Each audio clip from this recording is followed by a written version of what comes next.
சிவபெருமானுடைய குடும்பமே பாருங்களேன், நம்ம குடும்பம் மாதிரியே இருக்கும். ஒரு கணவன், ஒரு மனைவி, 2 குழந்தைங்க. ஒரு குழந்தை ஞானத்தின் அடையாளமா இருக்கும், இன்னொரு குழந்தை குறும்பின் அடையாளமாக இருக்கும். வீட்டுல நம்ம வீட்டு பிள்ளைங்கள் எப்படி இருக்கிறாங்க, அது மாதிரியே சிவபெருமான் குடும்பத்திலே இருக்கிறாங்க. அதுல ஒரு ஆச்சரியம் நீங்க கவனிச்சு பாத்தீங்களா? சிவபெருமானுடைய வாகனம் என்னது? காளை வாகனம். அம்பாளுடைய வாகனம் சிம்ம வாகனம், அவ சிம்ம வாகினி. பிள்ளையாருக்கு மூஞ்சுரு எலி வாகனம், முருகனுக்கு மயில் வாகனம். ஒரு குடும்பத்துல 4 பேர் இப்படி இருக்கிறாங்க. எங்கேயாவது சிங்கத்துக்கும் காளமாடுக்கும் ஒத்து போகுமா?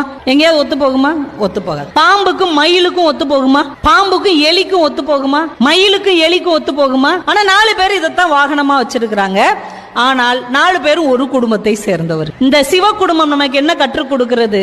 மனசுக்குள்ளே சகிப்புத்தன்மையும் அன்பும் ஒற்றுமையும் இருந்தால் எப்படிப்பட்டவர்களாக இருந்தாலும் ஒன்றாக வாழ முடியும் என்கின்ற ஒரு மாபெரும் தத்துவத்தை சிவபெருமானுடைய குடும்பம் நமக்கு கற்று